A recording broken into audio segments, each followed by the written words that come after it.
Why did the United States attack Libya, Iraq, Afghanistan, and Yemen? Why are U.S. operatives helping to destabilize Syria? And why is the United States government so intent on taking down Iran, in spite of the fact that Iran has not attacked any country since 1798? And what's next?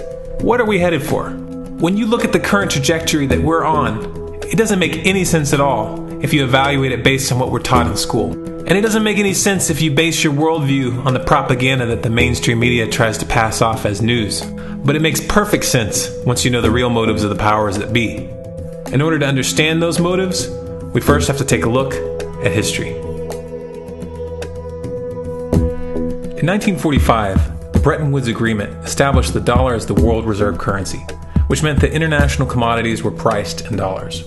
The agreement, which gave the United States a distinct financial advantage, was made under the condition that those dollars would remain redeemable for gold at a consistent rate of $35 per ounce. The United States promised not to print very much money, but this was on the honor system, because the Federal Reserve refused to allow any audits or supervision of its printing presses.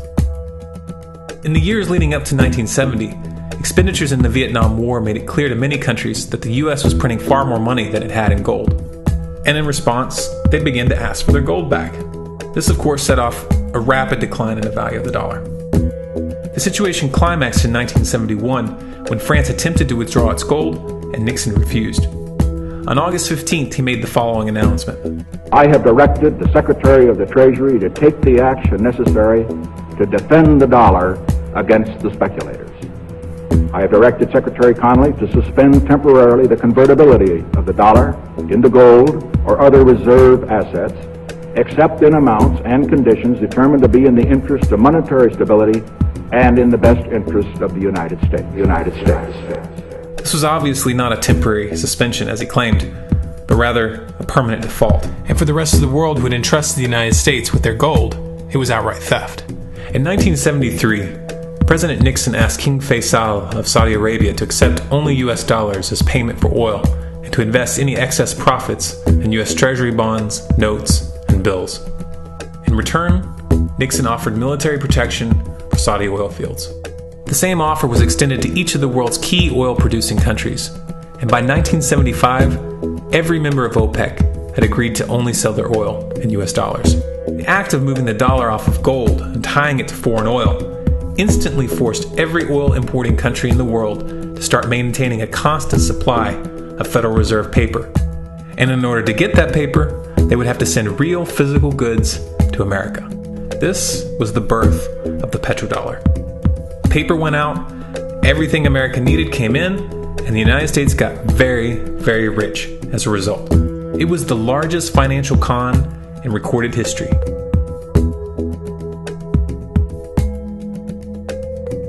The arms race of the Cold War was a game of poker. Military expenditures were the chips, and the U.S. had an endless supply of chips. With the petrodollar under its belt, it was able to raise the stakes higher and higher, outspending every other country on the planet, until eventually U.S. military expenditures surpassed that of all other nations in the world combined.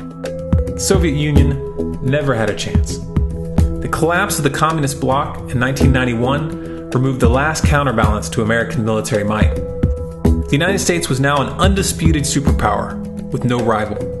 Many hoped that this would mark the beginning of a new era of peace and stability. Unfortunately, there were those in high places who had other ideas. Within that same year, the U.S. invaded Iraq in the First Gulf War. And after crushing the Iraqi military and destroying their infrastructure, including water purification plants and hospitals, crippling sanctions were imposed which prevented that infrastructure from being rebuilt. These sanctions, which were initiated by Bush Sr. and sustained throughout the entire Clinton administration, lasted for over a decade and were estimated to have killed over 500,000 children. The Clinton administration was fully aware of these figures. We have heard that 500,000 children have died. I mean, that's more children than died in Hiroshima. And you know, is the price worth it? I think this is a very hard choice, but we think the price is worth it. Miss Albright, what exactly was it that was worth killing 500,000 kids for? In November of 2000, Iraq began selling its oil exclusively in euros. This was a direct attack on the dollar and on U.S. financial dominance, and it wasn't going to be tolerated. In response, the U.S. government, with the assistance of the mainstream media, began to build up a massive propaganda campaign claiming that Iraq had weapons of mass destruction and was planning to use them. In 2003, the U.S. invaded, and once they had control of the country, oil sales were immediately switched back to dollars. This is particularly notable due to the fact that switching back to the dollar meant a 15 to 20% loss in revenue due to the euro's higher value. It doesn't make any sense at all unless you take the petrodollar into account. So I came back to see him a few weeks later, and by that time we were bombing in Afghanistan. I said, "Are we still going to war with Iraq?" And he said, "Oh, it's worse than that." He said, he reached over on his desk, he picked up a piece of paper, he said, I just got this down from upstairs, meaning the Secretary of Defense's office today, and he said, "This is a memo that describes how we're going to take out 7 countries in 5 years, starting with Iraq, and then Syria, Lebanon, Libya, Somalia, Sudan, and finishing off Iran. Let's take a look at the events of the past decade and see if you see a pattern.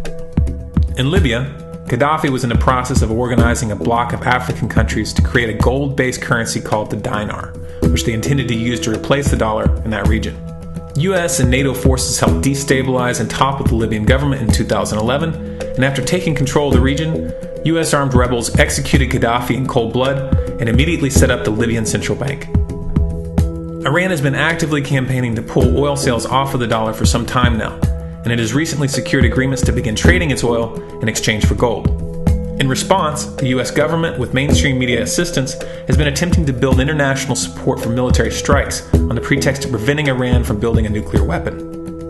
In the meantime, they established sanctions which US officials openly admit are aimed at causing a collapse of the Iranian economy. Syria is Iran's closest ally, and they are bound by mutual defense agreements. The country is currently in the process of being destabilized with covert assistance from NATO, and though Russia and China have warned the United States not to get involved, the White House has made statements within the past month indicating that they are considering military intervention. It should be clear that military intervention in Syria and Iran isn't being considered. It's a foregone conclusion, just as it was in Iraq and Libya. The U.S. is actively working to create the context which gives them the diplomatic cover to do what they already have planned. The motive for these invasions and covert actions becomes clear when we look at them in their full context and connect the dots. Those who control the United States understand that even if a few countries begin to sell their oil in another currency, it will set off a chain reaction and the dollar will collapse. They understand that there is absolutely nothing else holding up the value of the dollar at this point, and so does the rest of the world. But rather than accepting the fact that the dollar is nearing the end of its lifespan, the powers that be have made a calculated gambit. They have decided to use the brute force of the US military to crush each and every resistant state in the Middle East and Africa. That in itself would be bad enough, but what you need to understand is that this is not going to end with Iran. China and Russia have stated publicly and on no uncertain terms that they will not tolerate an attack on Iran or Syria. Iran is one of their key allies, one of the last independent oil producers in the region, and they understand that if Iran falls, then they will have no way to escape the dollar without going to war. And yet the United States is pushing forward in spite of the warnings. What we are witnessing here is a trajectory that leads straight to the unthinkable. It's a trajectory that was mapped out years ago in full awareness of the human consequences. But who was it that put us on this course?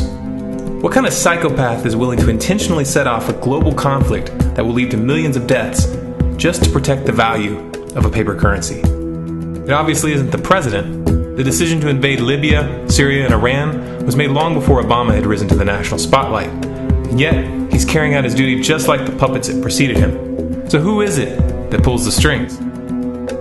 Often the best answer to questions like this are found by asking another question. Qui bono?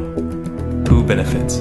Obviously, those who have the power to print the dollar out of thin air have the most to lose if the dollar were to fall. And since 1913, that power has been held by the Federal Reserve. The Federal Reserve is a private entity owned by a conglomerate of the most powerful banks in the world. And the men who control those banks are the ones who pull the strings.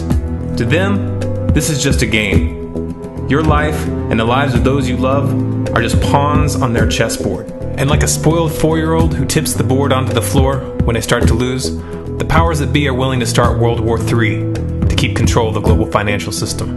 Remember that when these wars extend and accelerate. Remember that when your son or your neighbor's son comes back home in a flag-draped coffin. Remember that when they point the finger at the new boogeyman. Because the madmen who are running this show will take this as far as you allow them to.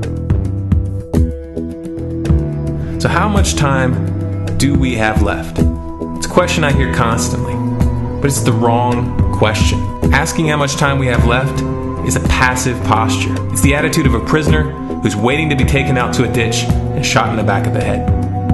What are our chances? Can we change course? Also the wrong question. The odds don't matter anymore. If you understand what we're facing, then you have a moral responsibility to do everything in your power to alter the course that we're on, regardless of the odds. It's only when you stop basing your involvement on the chances of success that success actually becomes possible. To strip the ill-begotten power from the financial elites and to bring these criminal cartels to justice will require nothing less than a revolution. The government is not going to save us. The government is completely infiltrated and corrupt to the core. Looking to them for a solution at this point is utterly naive. There are 3 stages of revolution, and they are sequential. Stage 1 is already underway. Stage 1 is the ideological resistance.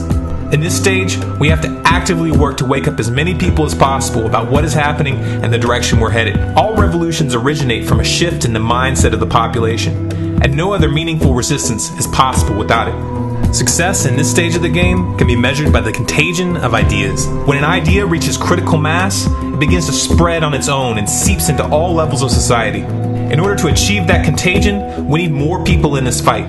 We need more people speaking out, making videos, writing articles, getting this information onto the national and international stage. And we especially need to reach the police and the military. Stage 2 is civil disobedience, also known as nonviolent resistance. In this stage, you put your money where your mouth is, or more accurately, you withhold your money and your obedience from the government, and you do everything in your power to bring the gears of the state to a halt. Practiced in mass, this method alone is often enough to bring a regime to its knees. However, if you fail at this stage, Stage 3 is inevitable. Stage 3 is direct physical resistance. Direct physical resistance is the last resort, and it should be avoided and delayed as long as possible. And it should only be invoked after all other options have been thoroughly exhausted. There are those who talk tough and claim that they will resist when the time comes. But what those people fail to realize is that if you are inactive during the first 2 stages and save your efforts for the last resistance, then you will fail. When the Nazis were moving door to door, dragging people out of their homes in Germany, that was the time to fight back physically. But due to the lack of ideological resistance and civil disobedience leading up to that moment, even an armed uprising would have likely failed at that point. An armed uprising can only succeed if the people have established an attitude of active resistance. And active resistance is only possible after their minds have broken free from the mainstream propaganda. If you want to fight back, it's now or never. You're not going to get another chance, and the stakes are far higher than they were in Nazi Germany.